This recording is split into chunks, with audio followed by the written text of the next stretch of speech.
So today, disappearance day of Sri Sanatana Goswami. So in the spiritual world, we know that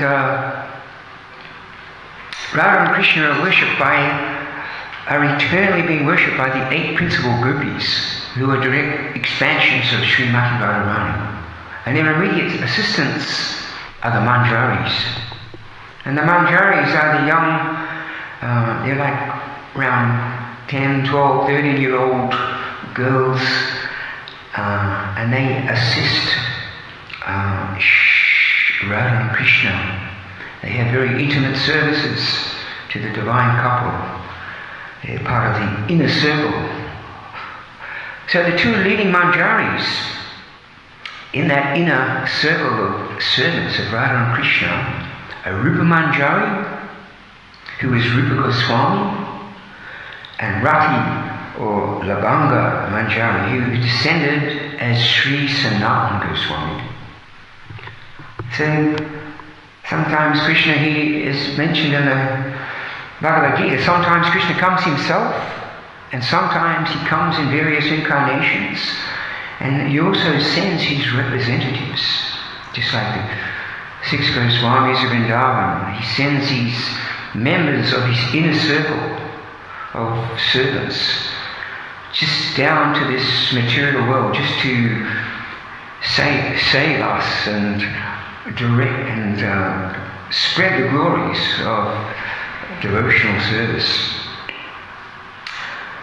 So,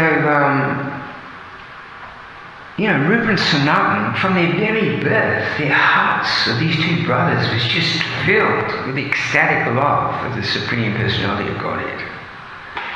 Actually, when Sanatana was a small boy, he received a gift of a Srimad Bhagavatam. And from that day on, he was always just sinking deeper and deeper into the ocean of love for Krishna. And this reading of Bhagavatam became his life and soul as a young boy. And as Rupa and Sanatana grew up, they became illustrious scholars of Sanskrit.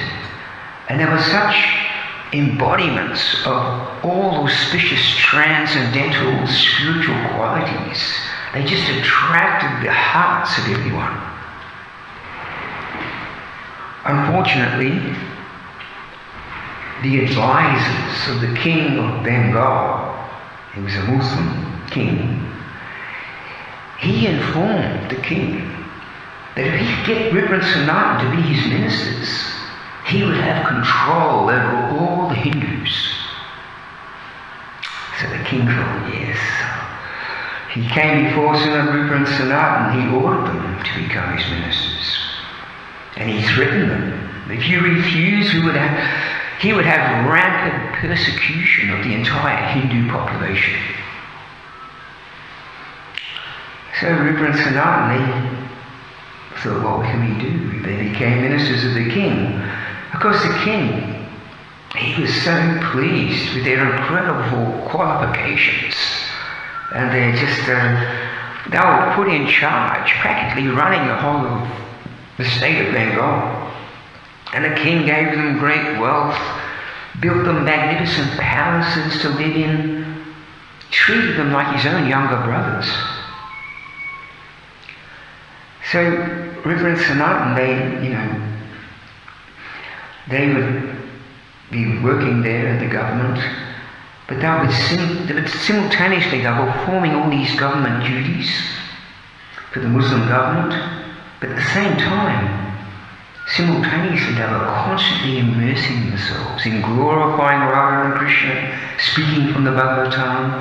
They built this beautiful auditorium where musicians and poets and dancers and all sorts of performers would come, and also many, many Vaishnavas and scholars would also come just to hear Rupa and Sanatana speak on the Vedic literatures. So although they held these incredibly high positions in Bengal, they were always just incredibly meek and humbled, and they just offered respects to everyone. They offered services to so many guests who came. And, being, eternal associates of the Lord. They were just, their personal beauty and charm just melted the hearts of everyone who saw them. Very charismatic personalities. And as householders, they were very, very charitable. Whatever they had, they would just distribute to the Brahmanas, to the Vaishnavas, the poor, the sick. They had incredible respect for just everyone, all castes and creeds of people. And Sri Sanatana Goswami, he was actually initiated by a guru. And that guru would often visit Ramakeli. And from him, Sanatana, he learnt so many branches of the Vedic knowledge. Then one night, Sanatana had this dream in which Chaitanya Mahaprabhu appeared to him. And when Chaitanya Mahaprabhu appeared to him in his dream, Sanatana, his heart was just overflowing with love for the Supreme Lord. And Chaitanya Mahaprabhu instructed him. He told him, do not become too much attached or entangled in this materialistic way of life. I mean, these Rupa and Sanatana were just living like princes in these huge mansions and had so much wealth and opulence. And Chaitanya Mahaprabhu told them that at that time that I want you to go to Vrindavan. I want you to excavate the holy places of pilgrimage, write Vaishnava literatures describing the glories of pure devotional service. You know, Chaitanya Mahaprabhu was telling them about their mission. I mean, basically the reason why Krishna sent these Goswamis to the earth was to assist Chaitanya Mahaprabhu in spreading the Sankirtan mission. We know Chaitanya Mahaprabhu, he only left those 8 prayers, the Shishtastakam, but he empowered these Goswamis to write all the knowledge and all the books. Because next morning, after that dream, Sanatana told Rupa about the dream, and Rupa confirmed it was Chaitanya Mahaprabhu. We should go there and surrender unto him. So soon after, Chaitanya Mahaprabhu, on his way to visit Vrindavan, he went way off the normal route. And devotees were wondering, what's Chaitanya Mahaprabhu doing? Where's he going? But he went there just to meet Rupa and Sanatana. As he came into the town of Ramakeli, there was this huge kirtan with thousands of people chanting and dancing, caught up in this whole wave of ecstatic emotion. And then that night, Rupa and Sanatana, they disguised themselves. They went to see Chaitanya Mahaprabhu. First they met Lord Nityananda and Haridas Thakur, and then Nityananda and Haridas Thakur brought them to see Chaitanya Mahaprabhu.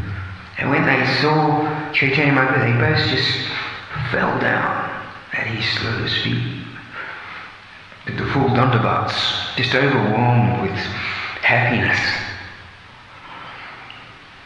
And Chaitanya Mahaprabhu asked them to stand up. And, you know, with this incredible humility, they were just like telling Chaitanya Mahaprabhu how fallen, how wretched they were, and they were just begging Chaitanya Mahaprabhu that he may free them from their unfortunate position. And of course Chaitanya Mahaprabhu, he told them, please abandon this deep humility. It's breaking my heart. The Lord said, both of you are my eternal servants, and I am sure that Krishna will deliver you very soon. And so it happened very soon, because Srila Rupa Goswami, he took all his wealth, he distributed, he left the Vrindavan. However, Sanatana, he was trying to give up his government position, but he was caught and he was imprisoned. But then he managed to escape, and then he headed to Vrindavan. And actually he heard that Chaitanya Mahaprabhu had already visited Vrindavan. He was in Varanasi, at the house of Chandrasekhar. So Sanatana, he went to that house, And because it was a long journey, you can imagine, travelling all that way. He was looking very disheveled. He hardly been eating. He was looking very, very. Chaitanya Mahaprabhu, he told Chandrasekhar. Chaitanya Mahaprabhu knew that he was sitting outside the house. And she told Chandrasekhar, there's a very great, pure-hearted, saintly Vaishnava outside. Please bring him inside. Chandrasekhar went outside. He was looking around. And he came back in and he said, there's no saintly Vaishnava out there. There's only this very dirty-looking Muslim mendicant out there. Chaitanya Mahaprabhu said, bring him in immediately. And as soon as Chaitanya Mahaprabhu saw Sanatana, in great ecstasy, he just embraced him and bathed him in tears of love. And then Chaitanya Mahaprabhu ordered someone to shave Sanatana up, get him some clean cloth to wear. However, Sanatana, he rejected the new cloth. Instead he accepted an old dhoti, which he tore up into a simple loin cloth and chavan gopen. And although Sanatana was offered an invitation to take his daily meal at one of Chaitanya Mahaprabhu's devotees' houses, instead he chose to go from door to door and beg a little food. And Chaitanya Mahaprabhu was very happy and pleased to see Sanatana's spirit of renunciation. It's amazing. One minute they were living in these huge palaces, eating the most finest food, wearing the most opulent, beautiful clothes and dress, and all of a sudden they just became mendicants. They were just living the simplest of lives. And one day, Sanatana, he humbly came before Chaitanya Mahaprabhu with folded hands. And he said, my Lord, I'm from a very fallen background. And therefore I do not know what my duty is, what my real purpose in life is. People call me a great scholar. But I do not even know who I am. Please, you instruct me. So then Chaitanya Mahaprabhu, he began these special instructions and explanations of Krishna consciousness, bhakti yoga, the complete science of bhakti yoga, the importance of chanting the holy name. He went into he taught for 2 months. Chaitanya Mahaprabhu just instructed Sanatana Goswami, and then after instructing him so much knowledge, he told him that you should now write books about what I have spoken to reveal the truths to this world. And then Chaitanya Mahaprabhu told him you should go to Vrindavan and you should teach what I have taught you. What is the behavior of a devotee? What is the duty of a devotee? What is Vaishnava etiquette? What is the behavior of one in the renounced order of life? Teach what is the essence of all knowledge, which is pure, unalloyed devotional service to Radha and Krishna. So Sanatana, he journeyed to Vrindavan and he stayed there for some time. But then hearing that Goswami, he had actually left Vrindavan and he'd gone to Puri. So after getting Chaitanya Mahaprabhu's permission, Sanatana also began to journey back to Jagannath Puri. And he travelled alone. That's a long journey. You imagine from Vrindavan right over to Jagannath Puri. And it just, in those days, you don't fly or train or bus, you walk. So he travelled alone. He was travelling through the Jharkhanda forest. Sometimes he would fast. Sometimes he would beg a little food. It was a very, very long journey, very severe journey. Fasting and drinking. And due to severe austerities and fasting and drinking, he drank some contaminated water and he contracted this painful skin disease. And it was just covered with these horrible sores that that swelled up and were full of pus and blood, and he became very depressed actually, thinking that, due to this horrible infected skin disease, my life is useless. I'm going to Jagannath Puri, but due to this contaminated body, I won't even be allowed to enter the Jagannath Temple, or do any practical service, or be allowed to see Chaitanya Mahaprabhu.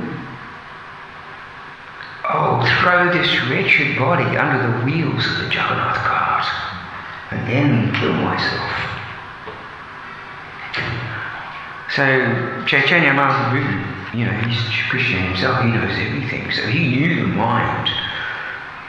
So he confronted Sanatana, he forbade him to take his life. He told Sanatana, because you have surrendered your life to me, therefore you cannot claim proprietorship or ownership over your body. I declare that your body is now my property, and I'm going to use this body of yours as an instrument for spreading Krishna consciousness.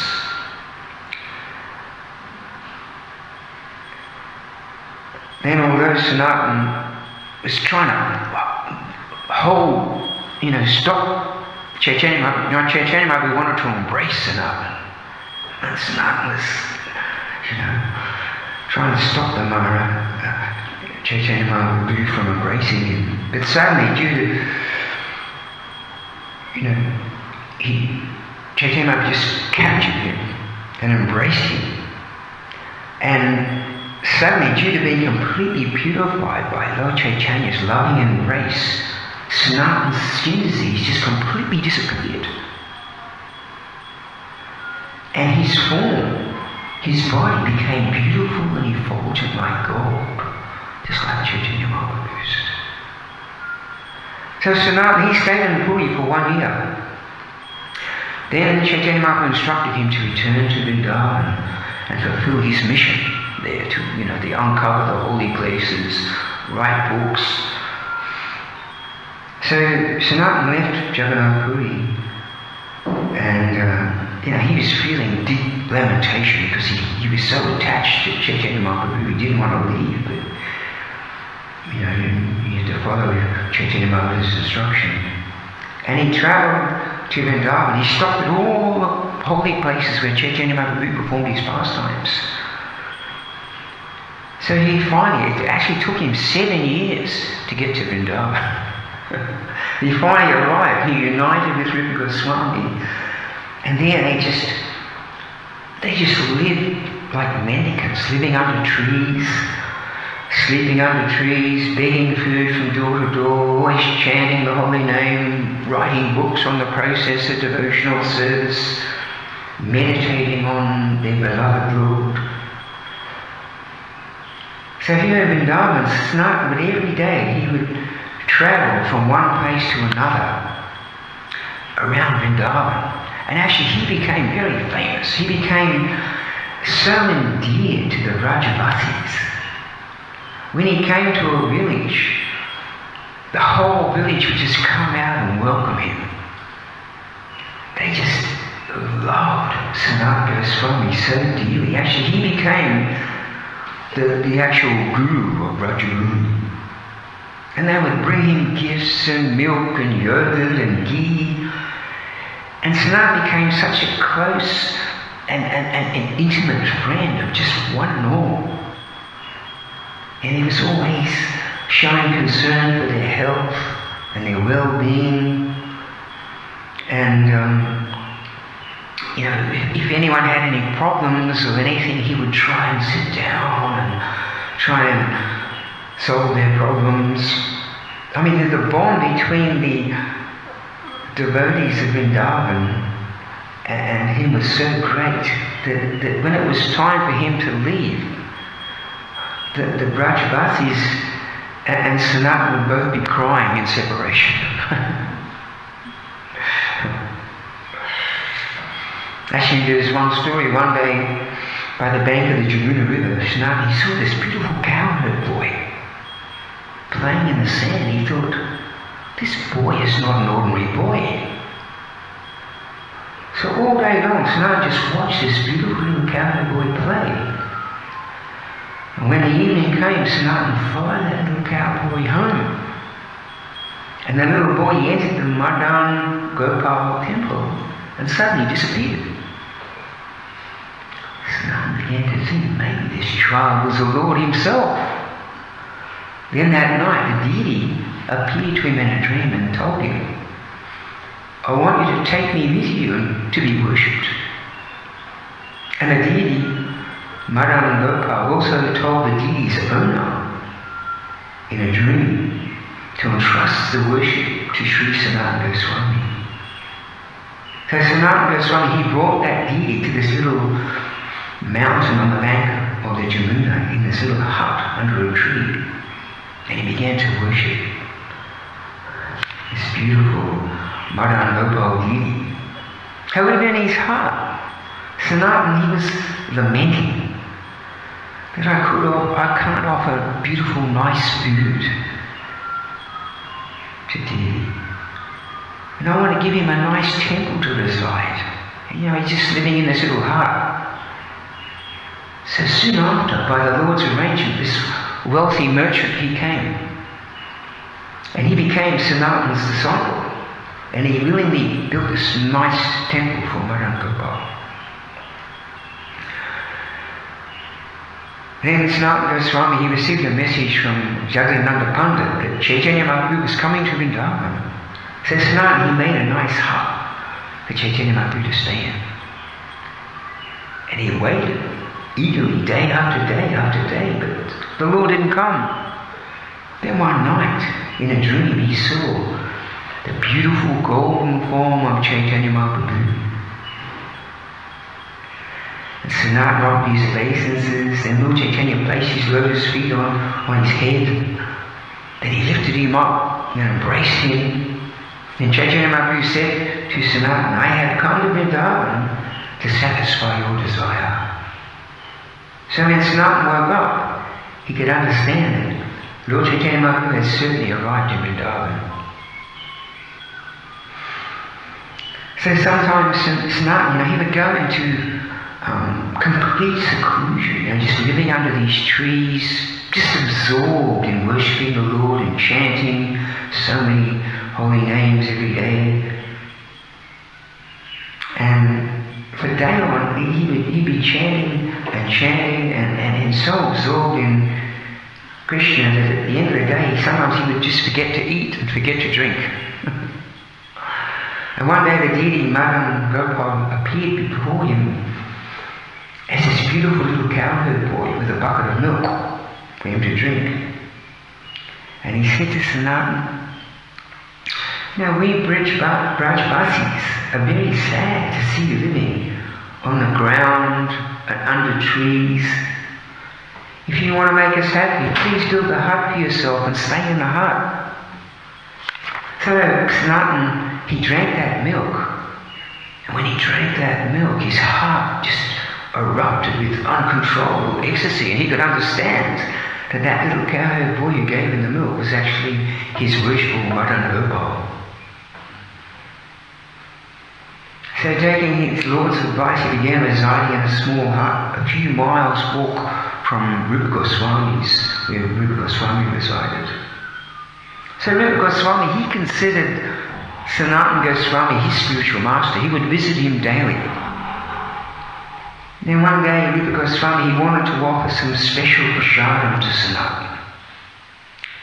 At that time, what happened is this very charming little cowherd girl came and offered to cook some sweet rice to feed the sadhus, these sadhus. So Rupa accepted her offer, and later he took that sweet rice to Sanatana, because he always wanted to offer some nice food to Sanatana. It's a loving exchange between Vaishnavas. However, when they began to eat that sweet rice, they just went into this uncontrollable ecstasy. They began trembling. Tears were flowing from their eyes. Their hairs were standing on end. So after some discussion, they both could understand. As actually Radharani, that little cowherd girl that came and cooked that sweet for us, was actually Srimati Radharani herself. And they were so ashamed. They were so ashamed that they had received service from their most worshipful goddess, Srimati Radharani.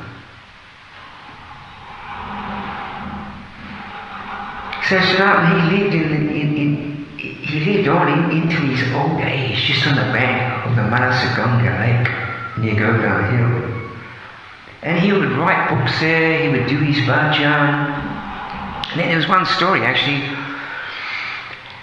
So many mosquitoes were coming and tormenting him so badly that he decided, I have to leave this place. You know, at this place actually resides an ancient Shiva lingam installed by Krishna's great-grandson. So Lord Shiva, he could understand that Sanatana was leaving this place, and he could not bear the thought of separation from Sanatana Goswami. So that day he appeared disguised as a Brahmana, and he told Sanatana, please, you stay here one more night, and if the mosquitoes disturb you, then you can leave. So then Lord Shiva, he contacted the demigod in charge of insect life. There's a demigod in charge of every part of this material creation. So he contacted that demigod, and he ordered him, you keep these mosquitoes away from Sanatana, so that Sanatana could live happily, live there. So it happened. No more mosquitoes came. Sanatana stayed there. So Sanatana, he had this vow that every single day he would do a Govardhana parikrama. Can you imagine that? I think it's about 22 kilometers. Especially in summer, so hot. But every day he took this vow, he would do a Govardhana parikrama. However, when he grew really old, he was struggling. His legs were giving out. He was struggling just to get around Govardhana. And Krishna could see that. He was disturbed by that. Then one day Krishna appeared in a disguised form as a cowherd boy, with tears in his eyes, and he said to Sanatana, I cannot tolerate seeing you struggling to do this Govardhana parikrama anymore. You are too old. There is no need for you to do this. And Sanatana said, I have made my vow to Krishna. Only if Krishna orders me will I give up this vow. Then that little cowherd boy, it was Krishna himself, he climbed to the top of Govardhana, and he caused the hill to melt, and his footprint entered into one of those stones. I think the stone, Krishna's footprint was melted into the stone. And then he brought that stone before Sanatana and said, these are Krishna's footprints. Now if you circumambulate this stone, it will be equal to circumambulating the whole of Govardhana. So later Sanatana, he realized, wow, that boy, that coward boy, was actually Krishna himself. So Sanatana Goswami, he's the Sambandha Guru of our Sampradaya. Through his teachings we can understand and realize our eternal relationship with Krishna. So his pastimes and qualities and his characteristics are so very vast. We can, I can only just briefly talk about it. There's one pastime actually, Raghunath Das Goswami, he was doing his bhajan there by Radhakund, and he would just sit there in the blazing hot sun, just chanting. And one day the whole and Sanatana would come and visit Raghunath Das. And one day he looked there and he saw Raghunath there chanting with his eyes closed, chanting away.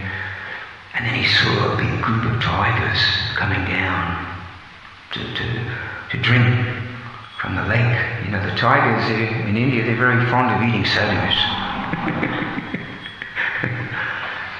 So he was thinking, wow, you know, this is very dangerous. But then he looked over and he saw actually Krishna was there with a stick, protecting Raghunath Das from the tigers. And Sanatana said, oh, you know, this is not very good, you know. We're supposed to serve Krishna, he's serving the devotees. He didn't say anything, but then another time he came. And Raghunath Das was sitting in the blazing hot sun in the middle of, actually, it's you know, that area, Govardhana, I think it's recorded as the hottest place in the world. In the middle of summer. And he was just sitting in the blazing hot sun, just chanting there with the eyes closed. But then Sanatana noticed that Srimati Radharani, Radhika herself, was standing behind Raghunath Das and holding the top of the sari over his head, protecting him from the sun. And she was perspiring herself in the sun, you know.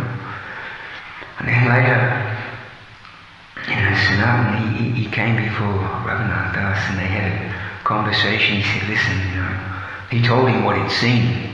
He said, this is very bad, you know. You know, we were supposed to serve the divine couple and here they are, they're serving us. You know, and then after that, Sanatana organised to build a hut there for Raghunath Das. They could sit in the hut. Jai Shri Sanatana Goswami ki, Srila Prabhupada ki. Okay, Hare Krishna. You know what to add? Okay, so we're having a little program today for it's also the disappearance of a very sweet devotee, Bhakti Swami. Actually, I had a very nice. I did a course with Bhakti Swami in Vrindavan, the Vaishnava course. You know, Bhakti Swami, he is such an amazing devotee, you know, teaching that course, because I mean he was practically brought up in that Vaishnava culture, you know, and he's just you know, when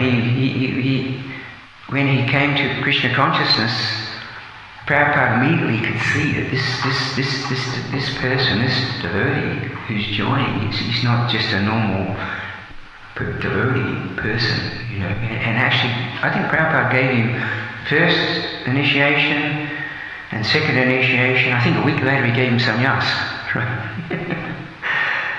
And you know, he worked very tediously for 10 years.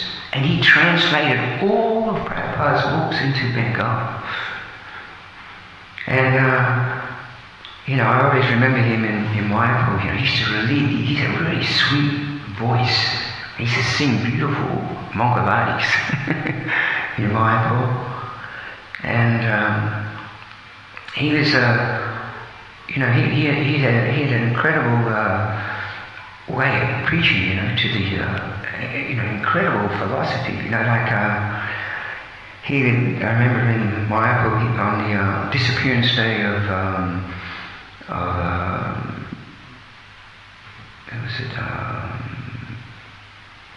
one of the Goswamis. That was Narottam Das Thakur. And Bhakti Swami just sat down. He just spoke for like 2 hours. He had incredible memory and just so much. Yeah, he was just a very, very pure Vaishnava devotee. And actually, just in Sydney, we had we're building a new temple down there, and devotees, they launched a big fundraiser for it, and you know, so many people from the Indian community came, and Bhakti Swami gave a really nice talk, and immediately everyone in the audience,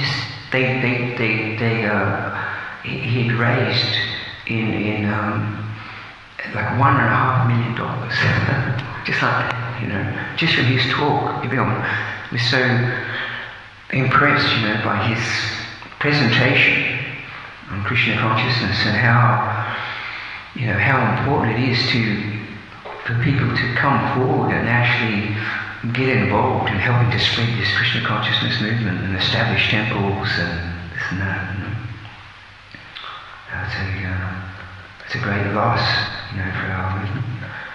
So I think, at 4 o'clock, we're going to have a ceremony here for you this afternoon. Bhakti True Swami.